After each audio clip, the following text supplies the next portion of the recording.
Do big things. What? Do big things. Baby, do big things. Hit it up, do big things. You know I ain't going to rap today. I'll stop right there. But Do Big Things is our conference coming up November 3rd through the 4th. I would love your support to check out the campaign. Go to dobigthings.net. The whole premise behind the conference is to motivate individuals to take action and to do their big things. You know, that's my motto, my mantra, what I live by. We've done big things, and we have the podcast and the organization here. We want to motivate and inspire you to take action and do big things. Check out what we're doing. Go to dobigthings.net. Learn more about our cause, our movement, and how you can help us help others do big things. TSE Hustlers League, baby. TSE Hustlers League is a private paid mastermind / training group that I created for individuals, whether you're new to sales, experience, or whatever. Each week I get the opportunity to meet with these sellers. We discuss certain things. We have accountability, and it's a phenomenal community. I'm going to play a snippet today of a little bit of one of our sessions and hopes that you can gain something from it and apply it to your life. You're going to love this episode. Hey, everyone. Welcome to another great episode of the Sales Evangelist podcast. I'm your host, Donald Kelly, the Sales Evangelist, and I'm so excited for another great episode. I'm so excited to be here with you today. As I mentioned in the teaser, today is an episode from TSE Hustlers League, baby. We're going to have a great discussion, but before we dive into all the fun stuff today, you know your boy has to give some shout-outs, right? I want to give a huge shout-out this week to Marlo, Jim Willis, TJ Walker, Robert Anthony, and Cody Duke. Thank you guys so much for connecting with me on Twitter. I really appreciate it. If you'd like to get connected with me like these fine folks, you can find me easily on Twitter, Donald C. Kelly. You can find me on Instagram, Donald C. Kelly, or you can find me on LinkedIn, baby, Donald C. Kelly. Either one of these places, I'd love to learn from you what you're doing, some of the great things that you're coming across, some of the challenges you're coming across, and just want to hear from you, man. You get a chance to hear from me all the time. I want to hear what's going on in your life. We also have a community. Shh, don't tell anybody about it. It's called the Sales Evangelizers, both on LinkedIn and also on Facebook. These are places where you can come together with other sellers, ask questions, build strategic alliances, and just be a fellow connector or with some fellow sales pros. So check it out, the Sales Evangelizers, both on Facebook and LinkedIn. Shh, don't tell nobody about it. Just kidding. Feel free to spread the word. I'll give you another example. We are canceling a legal service that we have. You've probably heard about it. It's called Legal Shield. And turns out I had it for 5 years. I didn't know I had it for 5 years. Just kept going, kept going. And I never utilized the service as much as I did. I mean, I had a speeding ticket when I was younger, 5 years younger, and I wanted to get rid of that ticket so you can send the attorney to take care of that with your Legal Shield. But the guy on the phone, he sounded really horrible, but he did something that was powerful. It just sounded like he was like this lame guy, but he did something that was powerful that actually grabbed my attention. He started pointing out to me the things that I might lose, not necessarily the things that I will gain. It turns out that I have over 300 hours over the past 5 years that I can use for personal legal fees or legal challenges. And you know how much it costs to have a lawyer. Imagine that. He taught, so I would be losing. I already had this. I paid close to $1,000 to this service, and I have over 300 hours that could be used. I also have the opportunity to get a will for me and my wife, again, prepared at no cost. I'm talking about all this stuff today, legal and life insurance. But the whole point of this is this guy then pointed out to me the things that I would lose, and that grabbed my attention more than, hey, here's some things that you can gain, not the benefits of the program, but specifically the things that I can lose. And we talked about that 3 weeks ago when we talked about establishing value with our prospects and concept of storytelling. Is there a way that you can point out things that your prospect will lose by not doing something today? Not necessarily, hey, you have the opportunity to gain $5,000 more dollars. Is there a way I can show them that they're losing money? So remembering that, how can you keep that in your presentation? How can you keep that as you're going about doing business? But I want to make sure now that I can provide unique data or information to my prospect that they don't know. What's the worst is when you come to the table and you present something, your prospect's like yawning pretty much. You're like, oh my goodness, he's doing the same exact thing that the other guy did. And it's like, it's so boring, yada, yada, yada.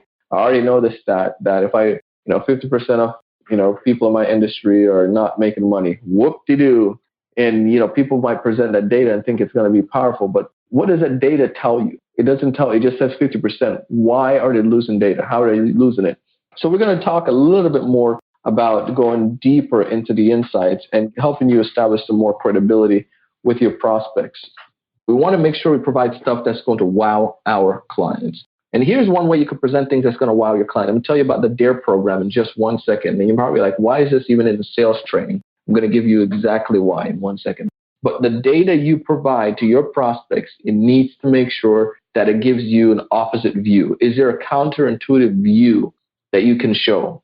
So you might think your best intention is to think, well, I'm going to show them this information that's going to be according to, what the prospects knows. But if I can provide them something, maybe it's counterintuitive view, something opposite, being a contrarian, so to speak. Is there something that I can bring to the table that they don't know that can be opposite of what most people would think right now? One of the things I share, in order to be successful, do the opposite of what everyone else is doing. So this brings into in the book, they talk about the DARE program. And I'm sure we've all heard about that. It's, in middle school and elementary school and high school, they teach kids about, staying away from drugs and to keep themselves, just from all of that. But let me give you an example. Everyone agrees that, we need to tell kids they don't need to do drugs, alcohol, and, tobacco, all that stuff. They need to keep themselves right. But in the book, they talk about, pretend you're speaking to a principal about this new prevention program, right? And you simply share stats about fighting and about, doing drugs and death and so forth, all the bad things that kids can do. All these things that can come from doing drugs. You come before a principal and you share all these things. Again, there's statistics and they may be powerful. You might say the death rate is increased, death rate in the inner city is like this high. X amount of kids are doing drugs. Even though they're interesting stats, it doesn't really tell, let me do something about it. It's just sharing stats that people already know. But here's another thought. What if you were to show the principal that there's no scientific evidence to prove that the DARE program work? Or if you were to share that still yet 70% of schools who are using it are still seeing issues? Because the counterintuitive part here with the whole idea is that everyone knows that DARE program is great and is powerful. But if you can show that it's not working, how much more powerful would that be? How much more will you stand out against the crowd? If you can show that, then it's like, interesting. Why are schools still doing it? And turns out that the stat is totally true. They were actually to show that. And they show that it actually increased kids' use of drugs and alcohol and tobacco because you're telling them more about it. And I guess they get rebellious against it. So now if you were to come in with something totally new, totally contrarian to what the principals already know, like drugs bad and kids are using drugs. But if you were to come and say, yeah, you guys have a DARE program and it's good, people are aware of it. It helps kids to be more aware of drugs and alcohol and so forth. But what if I was to tell you that in schools that you have it, it's still not being effective. It's still not preventing things from happening.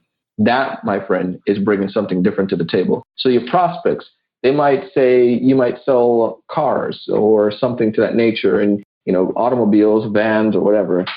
Is there a way that you can bring something new to the table that they don't already know? You might say, well, our car is safe. Well, whoop-de-doo. You might even go further to say, yeah, the cars that we have are safe, blah, blah, blah. Safety alone doesn't prevent people from getting into car accidents. A lot of these cars have high safety ratings. You might say, interesting, what is it? And then you bring out something totally new. You might say most accidents happen because of reversing.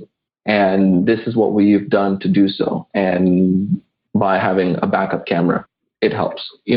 Or you can be even the opposite. You say, people might say, I want to get a backup camera. Say, what if I told you a lot of people are getting accidents because of the backup camera, which in most instances, you probably see it and you're like, oh, this is a safety thing. The backup camera is supposed to help me to be more safe. It's supposed to give me some protection. But what if you can share with them it's not exactly the case and you're selling cars without it? Well, then you have an upper hand goal there because you're able to provide contrarian data that is actually true, that is actually, could be effective. It's going against what people would know. It's a counterintuitive, going against it's doing the opposite of what everyone else is doing. As always, we have some great content there. Great episode. I hope that you enjoyed this. Take a little bit of it and apply it to your selling career. Obviously, I can't go through and share everything. Like I said, we only do a 10-minute of the 1-hour session. Check it out. All in all, I want you to be successful. I would love for you to be happy and just being thrilled with what you're doing in your cause, in your business, and in your personal life. But most importantly, I would like to encourage you to go out and do big things. Stay tuned for a peek at our next episode.